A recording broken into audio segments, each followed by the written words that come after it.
Assalamualaikum friends. Today our lecture is about social action and social interactions. Anyway, welcome to my channel Competitive Exams Guru. Please subscribe this channel and press the bell icon so that you may get the latest videos as well. So friends, today we'll talk about the social action and interactions. Let's talk about it. So the first thing is, what is social action? Action is social when the actor behaves in such a manner that his action is intended to influence the action of one or more other persons. Which action we will term as a social actions when you have the actor has some intentions. He knows that these actions will have some influence or some effects on the guys or on the person with whom he is interacting. So that actions will be the social action. Or in case if he is doing something, so it must have some consequences, either positive or negative. So elements of social actions. What are the elements? So the actor, the individual that perform actions, the doer of that action, and then the goal, or what is the goal, the objective of action. So a doer is doing something, it must have some objective. Then there must be a social situation, and social situation is an agent of that social action. And then normative orientations, the social patterns, customs, values, norms, whatever, but there must be a normative orientations. And then the energy, the ability to perform that social action is called energy. So the type of social actions, Max Weber has classified social action into the 4 categories. So let's have a look at those categories. The first one is the rational orientation to a system of discrete individual ends. So the logic that every event has its cause is the main idea in such social actions. In this type of actions, that actor is behaving rationally, and he know that whatever he is doing, he must have some cause, and that action must have some effects and cause. Another one is the rational orientation to an absolute value. So such type of actions are done for the highest dignities, like truth, faith, sacrifice. This is the second category of the actions. And third one is the traditional oriented actions. So some actions people perform because of the customs or the rituals and beliefs. These are called the traditional oriented actions. And the fourth one is in such type of actions, emotions are involved, feelings of people are considered. It is neither rational nor traditional. And another thing is that it is unplanned actions. So the actor performs that action according to his feelings or according to the feeling of the society. So what are the examples of the social actions? For example, there is a bus in your street or on the road which is not starting, so people are getting together to push that bus and make it start, or people removing big wood from the paths. In the same way, villagers are building dam around a village to save the village from the flood. These all are example of the social actions. So what is the social interaction? We know that interaction is you are meeting people, you are shaking hands with someone, you are going to someone marriage, you are going to attending a death ceremony of someone, funeral ceremony of someone. These are social interactions. So it is a social process between two or more than two persons. It is always reciprocal in nature. It has effect in both way. It can be called a stimulus response condition among the individuals. According to Merrill, it is a general process where two or more persons are in meaningful contact, as a result of which their behavior is modified, however slightly. So when you are interacting with people, then it has impacts. We say that whatever companies you are keeping, it must have effect. In the same way, when you are interacting with the individuals around you, it must have some impacts on you and some impacts on the person with whom you are meeting. So what are the elements of social interactions? So what we need to have social interactions? So the first thing is that there must be two or more than two persons. You cannot interact with yourself. Obviously you need someone to interact with. It could be one person or more than one person, and there must be a reciprocal relationship among them. They must be like, it is like, give and take concept. You are interacting with someone, you are getting something, and he's like, you are giving something. There must be the third one is there must be influence on the event behavior brain of the persons. Like, you are meeting someone, there must be some influence on, like, that mention things. So these three conditions interrelate the people among themselves and convert them into a social group. So this was about the social interaction. Then we have types of social interactions. There are like, two major type of the social interactions according to Young and Meg. One is direct or physical interactions. It involves the physical action among the individuals. It could be beating, fighting, biting, thrashing, pulling, pushing, boxing, kissing, etc. For example, two teams are playing match, or soldiers fighting wars is the example of physical interactions. When you are playing match with someone, so you are physically there and you are interacting with people physically. If you are like, fighting wrestling match, or like, if you are fighting war, so these are example of physical interactions. It could be like, you are hugging someone, your loved ones, you are like, going on date. So these are like, type of physical interactions. And then we have symbolic interactions. This type of interactions involve the use of language and symbols. It could be a communication through a common language, and since all cultures are expanding or changing through the language, so this is like, called symbolic interactions. Similarly, shaking, like, waving hands at each other's, these are also example of symbolic interactions. And we use like, different instruments to facilitate symbolic interactions, like telephones, rails, roads, etc. So anyway, these were two types of social interactions. Now let's proceed to the forms of social interactions. There could be four possibilities of social interactions. For example, between individual and individual, it could be between doctor and patients. If you are a patient, or if you are a doctor attending patient, so this interaction is between the two individuals. It could be one individual and the group. For example, the teacher is taking class, so teacher is one individual and is like, addressing more than one two students. This is like, the second type of interaction. And then we have between group and group, so two team playings or two forces fighting, and there could be many more examples as well. So two groups are interacting with each other. Then we have between individual and culture. Yeah, so this type of this form of the interaction is found when the people listen to radio, TV, newspaper, enjoy pictures and absorb exhibitions. So for example, if you are sitting in your home, you are turning on the TV and you are watching the TV show from another country, or if you are watching movie of that some other country or some other culture, then you are in this you are like, getting involved in this form of social interaction. So these were like, a different form of social interactions. Now let's move to the measurement of social interaction. How you will measure that, how effective or how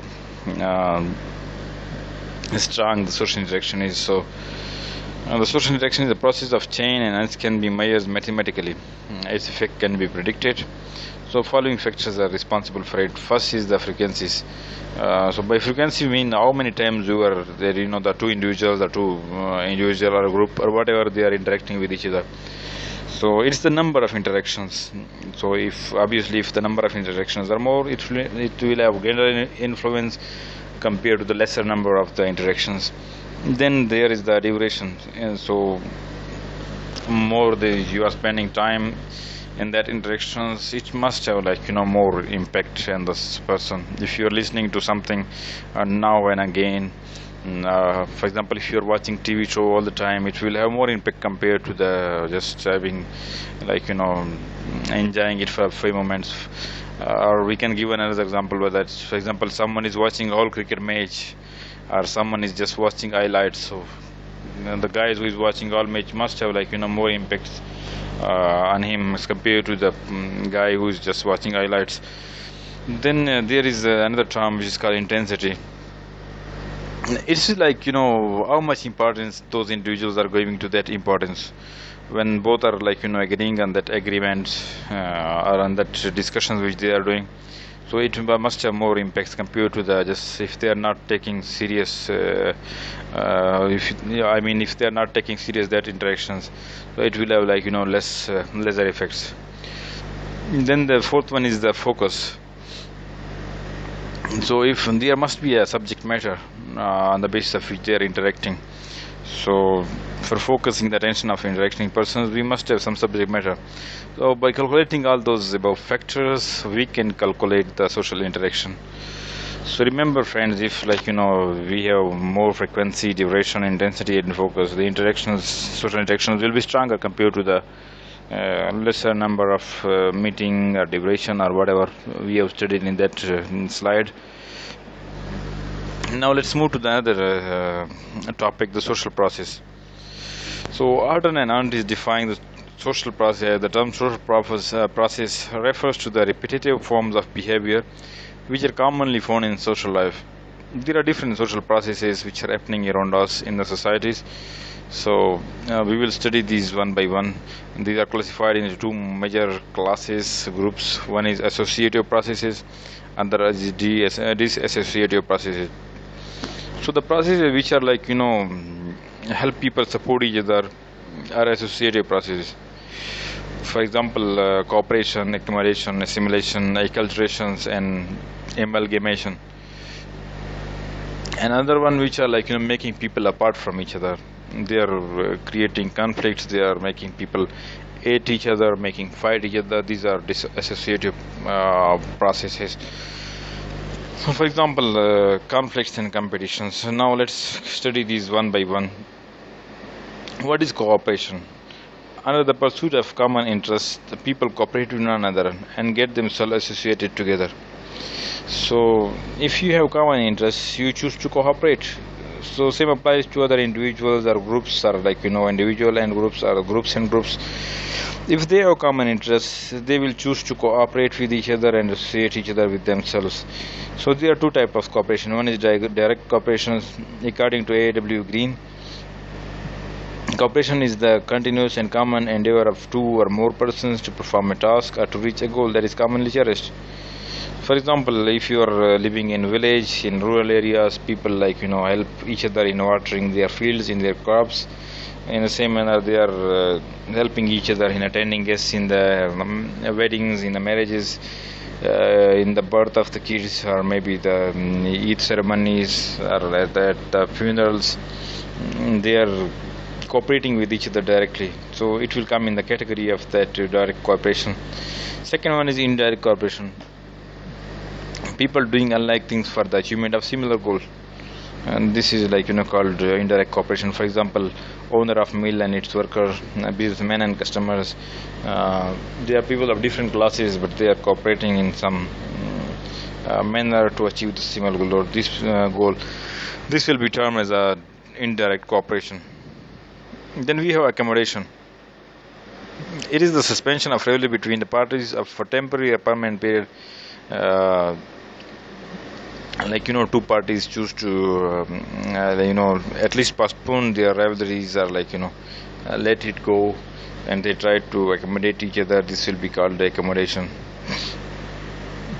And the second thing is that in this process the issue may not be settled permanently, but they will terminate their rivalries and activities for some time, and they will come to an agreement towards some joint effort without open hostilities. So there are two categories according to Park and Burgess. First is the adjustment with new natural conditions. It could be climate, geographical changes and geophysical conditions. So if there is like, shortage of water, or increase in heat waves, so men will like, try to accommodate with that, with coming out with the alternate views of life. Another is adjustment with new social conditions. In this case, individual who migrate to another culture area, he adopt cultural conditions of that society. So for example, if there is a guy who is traveling to Europe from the Asian countries, so he will accommodate himself to that new culture. Hence, the process of accommodation removes the social and cultural differences between two individuals, groups, and societies. Another one is the forms of accommodations. There are different forms. One is truce. So in this process, rivalries are stopped for definite or indefinite periods without settling the issues. And they are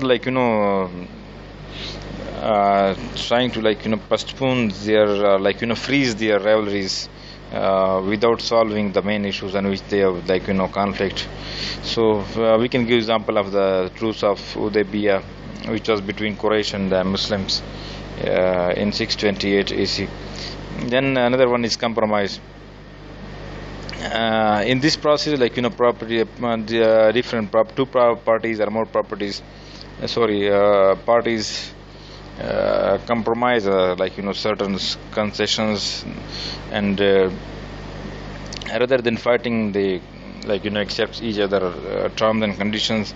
For example, Arab states and Israel, and agreements of trade between Pakistan and India. Then we have another one, temporary subordination and superordination. In this case, either of the two parties seeks upper hand in a certain conflict, and this superordination of the dominant party is recognized by the both sides. We can use the example of the Treaty of Versailles, in which Germany was defeated, and as a result they had to accept the terms and conditions of the dominant groups are the victors. And that Woodrow Wilson of the President of America played a vital role. And so United Kingdom and America and etc., they were the victors of that war. As a result, the Germans had to accept all the conditions which they had imposed on them. Then another one is arbitrations. In this type of accommodations, the conflict is resolved with the help of the third party who is acting as a mediator. For example, UNO is performing that functions in too many conflicts. Or we can give the example of Indus Water Treaty between Pakistan and India, in which I think the World Bank played the role of mediator. Then another one is the toleration. One of the party attempts to live peacefully with others even at the expense of more or less loss from the opposite side. So one party is either due to lack of the power to challenge his opponent, or maybe due to his high moralities, they choose to live peacefully. We can give the example of Kashmir, in which Muslims are living at the toleration with the India, or we can give the example of Chechnya and so many other Muslim states. So let's proceed to another one, assimilation. It is a social process in which the rivalries and cultural differences tend to disappear gradually by the process of time. And so Young and Mack is defining assimilation as that it is the fusion or blending of two previously distinct groups into one. For example, we can give the example of the the Muslims who migrated to Pakistan after the partition, and after a decade they showed a remarkable convergence with the local cultures. It is slow and gradual process, and it's providing permanent solutions to intergroup disputes and differences. And another thing is, it is mostly unconscious. You are not aware that it's happening, but it will slowly and gradually happens. As a result, there will be diffusion of two cultures. Another one, we have just one terms over there, the marginal man. So the person in state of adjustment and moral adjustment is called the marginal man. For example, someone is migrating to a new society where there is a different culture, different norms, different values. So he's bit confused. He's not he's facing difficulty in adapting that new culture, and he's between he's stuck there. He don't know what to do. His old culture, his old values are no more applicable there, and he's failed to learn that new values and new cultures. As a result, he's isolated and secluded. So that man or that person is known as the marginal man in the sociology. Another one is the acculturation. It is the process of transmitting culture traits from one culture to another for a longer time so as to make both cultures similar to each other. And this is the transmitting of cultural traits from one another rather than getting diffused into each other. So there could be two possibilities. One could be like we have previously discussed, it could be assimilations in which two cultures are slowly gradually um, assimilate with each other. And the second one is that the borrowing of traits reciprocally by diverse group is there, but the process does not attain the degree of synthesis for both the cultures. On the other hand, they retain their identical culture states. We can give example of Pakistan, in which Sindhis, Baloch, Pathan, and Punjabis have been living in their respective regions since centuries, and they have their own cultures and they have commonalities. So it is a perfect example of the acculturation. English language, Western dresses in our society, example of acculturations. Then we have amalgamation. So it means fusion of two different groups and cultures into one in such a way that they lose their respective identity. It's extreme culture of diffusion, or you can say fusion of cultures. They are mixed to extents in which they are losing their own identity. So first there is diffusion of traits between the contacting cultures, and secondly comes the stage of acculturation process, and thirdly there is assimilation, and fourthly the amalgamation, which is the mature stage of cultural diffusion and fusion into one another. For example, wearing trousers, pajama, patloon, coat, kurta, etc. in our Pakistani society is example of amalgamation. Similarly, science, technology, use of train, airplane, etc. have been amalgamated in our societies. So these were previously we studied the associative